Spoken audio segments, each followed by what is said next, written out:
You don't know why it's take 2 because I've deleted take 1 because I was interrupted. Wee. Oh, hopefully this doesn't. I'd have to do this intro till I'm like at take 50.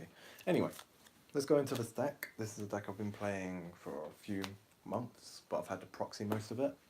And I've slowly built it up to the point I'm at now, which today I finally finished it. There are still some proxies, but they're high quality proxies because otherwise I'll be dishing out 90 quid on a set of cards. Not worth it. Especially since I play the game for fun, as you guys know. So let's get into it. Recon for hire. Running it at 3 because this deck is very spammy with summons. Only some monsters can be spammy, Recon being one of them. So for every spammy monster, I will be running at 3. That is a guarantee. Well, every spammy monster that I've got in this deck. Like I think there's 1 or 2 spammy monsters I'm not even running one of. I'm not sure. But Recon I'm running at 3 because it's literally summon it. I can special summon any for hire from hand. If I special summon it for hire while that's on the field, I can then destroy one of your face downs, whether it be a monster or a back row. So, not bad. Then on the opposite scale, Domper does the exact same as Recon, but face up cards, so monsters, continuous spells, continuous traps, field spells, all that beautiful jazz. Blazeman, beat, probably the heart of the deck. Well, not even probably, that is the heart of the deck. If you don't have beat in first hand, I wouldn't say scoop, but you might as well, because beat is basically the searcher for the entire deck.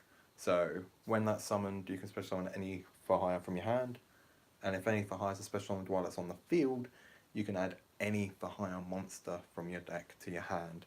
It is the searcher, and for a deck that focuses on monsters, you want something that searches monsters that generically.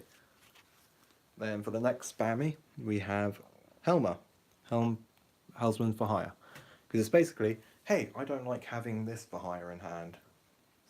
Use this effect, discard it for hire, draw another card. So basically, say I've got Helmer on the field and I've got a beat in hand and I've got a whiz in hand. I don't want to use whiz yet. I summon beat, use beat's effect, use the effect of Helmer to discard whiz, draw another card. It's another for hire that I want to use. Special summon it, use beat's effect to search out another for hire and then special summon that. It means you can go into bigger combos, potentially. If you don't know what whiz is, we'll be coming to that card later. Seal is the next one at 3. Reason you want to run Seal is basically, hey, I've got for hire in graveyard I want to react to access, like a beat, for example. If I special summon a for hire while he's on field, I can grab that card. Great, might as well run it at 3. That's basically the thought process behind that card. And then for the last spammy for hire, the last for hire that allows you to special summon a for hire in hand at 3. Now the reason I'm running Bravo is because it also increases the attack of for hires, and there's a for hire link which, if you increase the attack, actually is quite decent. So run Bravo, why not? And as I said, it's a spammy, so if you have it in your hand, why not? Then I'm running 1 Sector. Its effect, basically, I can't special summon a for hire from hand, but if this one's special summoned, when this one is special summoned, I count all the fires on the field that isn't her and that have different names. So say I have a beat, 2 Dompers, a Bravo, and her. The Domper only counts as 1, so it'll be beat, Domper, Bravo. So that's 3. And Sagita basically deals 500 damage for each, so that'll be 1,500. You might as well run it. Plus it's a wing beast, it's the only wing beast for hire, so it means, again, when we come to the for hire link, you'll see why we're running that. Free Wiz, this is what I was talking about earlier. Again, you can't special summon off its effect because it doesn't have one of those, but when it's special summoned onto the field, again, count all of the hires that have different names that isn't a whiz, and you gain 500 for each one. So you gain 500 life points, not bad. Rafael, probably the one you will be summoning the most out of the ones that don't have a summon effect. Effect of Rafael, when it's special summoned onto the field, you count all of the hires again that aren't him, and then for each one, you excavate a card off the top of your deck. So, say you've got a field full of for hires with different names, Rafael joins the field, that's 5 for hires, 4 different names that aren't him. So you look at the top 4 cards of your deck, and your opponent can see the cards that you also look at. You choose one, add it to your hand, and then you shuffle the rest back into your deck. You don't send it to the graveyard like you do with, like, say, Pot of Duality. Actually, is Pot of Duality one that discards? One of them discards. I can't remember. Basically, not all of them allow you to keep what you've looked back into your deck. Some of them are like, yeah, no, you have to get rid of the other fuckers. 2 Ghost Ogres. Now, if I had enough for a Ash Blossom, I would replace one of these Ghost Ogres with it, because I think having one of each is probably better. But until the new structure, Salaman Great Structure deck comes out, I don't have a fucking Ash Blossom, so that's not happening yet. This is sort of, I would say it's budget, but quite a few of the extra deck are quite expensive, and Beat itself and this kind of battle show is expensive. 3 Mayhems. There are 5 now, but they were expensive originally. Mayhem's effect, basically is a quick play Monster Reborn for hires that special summons them in defense. There's no reason not to play it. And because it's at 3, it's basically Monster Reborn at 3, but you can't use it for hires. You might as well. Shared Ride at 1, because I see it as a maxi. You're more sort of like scaring your opponent from doing their plays than you are benefiting from the card, so you might as well just run it at 1. Scapegoat. I ain't going to say why this is in the deck yet, because it's easier to explain when I show you another card in the extra deck. But just know, Scapegoat is a big yes. And then 2 of the field spell. Pandora, the Flying Fortress. The reason you're running that is because basically it's a field spell that allows you to search for higher instead of drawing for your draw phase. If you have no beats in hand, but you have a decent hand, and you have Pandora on the field and they left it there, add a beat to hand. It's easy. Talking of adding beats to hand, Reinforcement of the Army. Beat is the only warrior. The rest are like Beast Warriors, Beasts, Reptile, all that jazz. Reinforcement of the Army will only search Beat. But to be fair, with how good Beat is in the deck, you might as well have a searcher just dedicated to that card, because it makes the deck. Then 1 Pot of Desires, because every single card that you're running that's important, you're running at 3. Sagitta is being run at 1, but you don't need it. Scapegoat, run on 1, don't need it. Shared Ride, don't need it. Reinforcement of the Army, don't need it. You just need the core stuff which you're running at 3. Same with Ghost Ogre, even though Ghost Ogre's at 2, so you're still not likely to banish all of them. It's not as needed as some of the other cards. Soul Charge, at 1. I'm going to contradict myself a little here and say, hopefully off Pot of Desires you don't banish Soul Charge, because that is quite a necessary card. But, to be honest, you can play this deck without it, so. But I would say that is one of your biggest cards in the deck, definitely. Monster Reborn. Basically, it's a 4th Mayhem, except you can choose it to be an attack this time. Regeki. Just clear your opponent's monsters. That's always good. I don't see a reason that isn't good. 1 Training for Hire for all your training needs. I'm siding 2 of those as well as that, but I ain't going to bother showing the side deck because it's not worth it. That's effect, so basically if you destroy Rafael, Rafael's a level 8, I can use the effect of Training for Hire to special summon any for hire that's a lower level. So then I can go into Wiz, which I think is like a 1 level lower. Then if you destroy Wiz, I can go into Sagitta, then I can go into Bravo, and then I can go into Beat, and then I can go into Domper. It slowly goes down. So it's always good because it means you can just keep your monsters on field. I think there might be other effects, but that's the main effect I know of, and that's all I use it for. Solemn Judgment, run it at 1, because with Soul Charge being in there, you'll be reviving 4 monsters at a time. That's 4k. What's 2k to negate an effect, to be fair?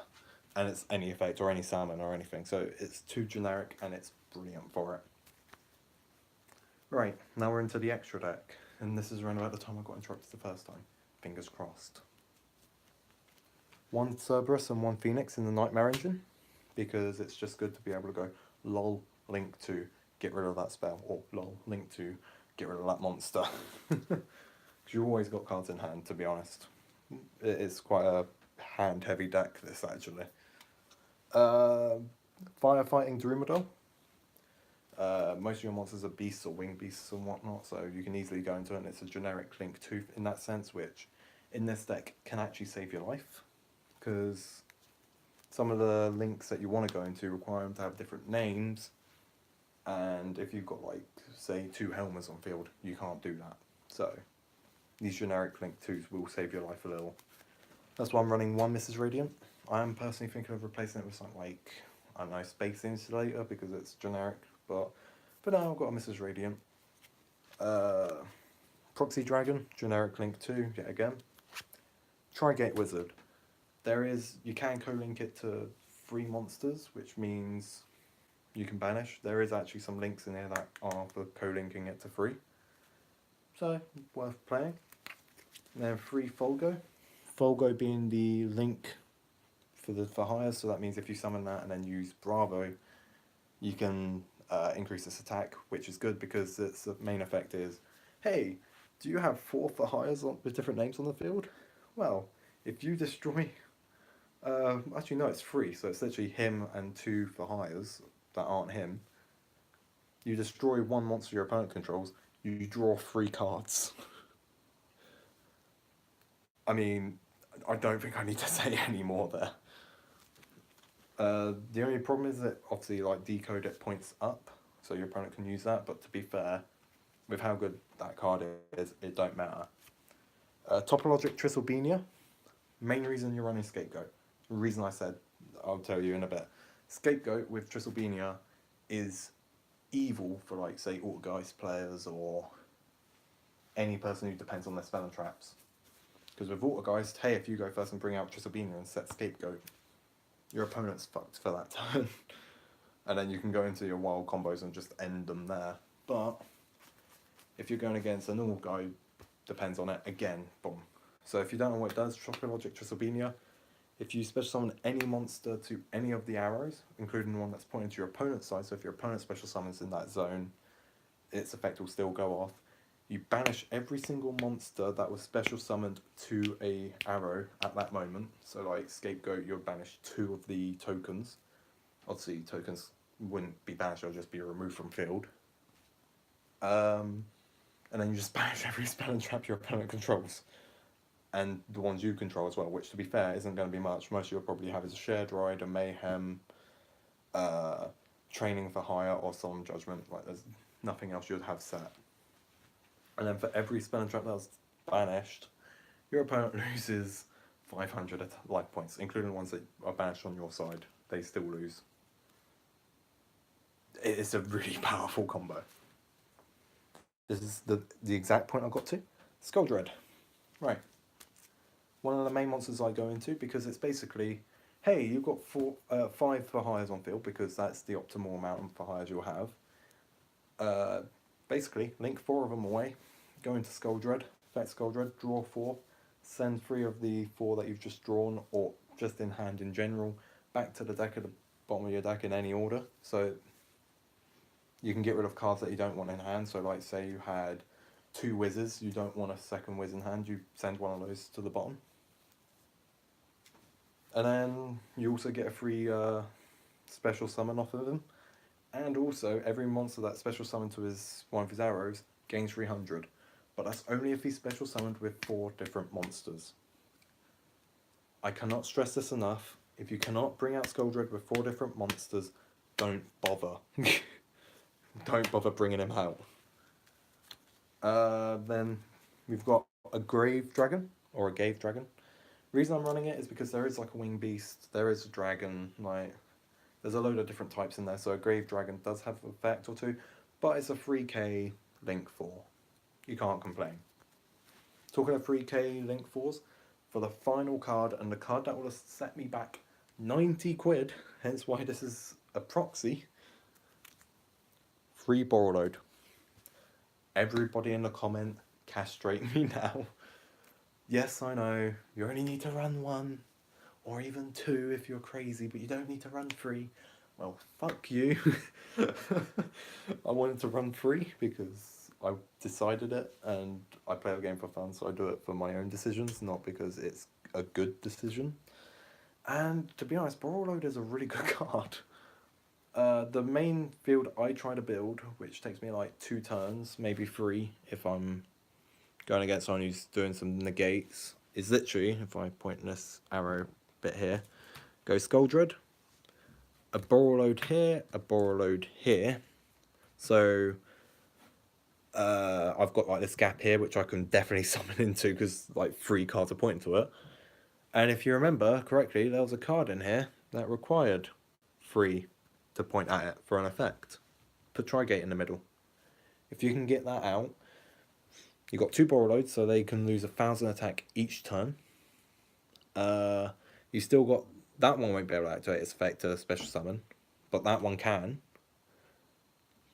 All of these cards have gained 300 due to the effect of Skull Tread, and Trigate can negate and banish. It's a really good combo if you can pull it off. But I'm not guaranteeing you will. Now, remember, when you came to my channel, I hope you realised this is a Yu-Gi-Oh! For fun channel. I have to remind everybody every single time. So if you enjoyed this deck list and you think it's a stupid but funny deck list, fine. But to be honest, I'm not going to lie, this is part me having a laugh, hence the 3 Borreloads, but it's also somewhat competitive, hence the Solemn Judgment, the Ghost Ogre, the Borreloads. Because Borreload is like mostly in good decks, so like Skull Dread, Trigate, Topologic, Scapegoat combo.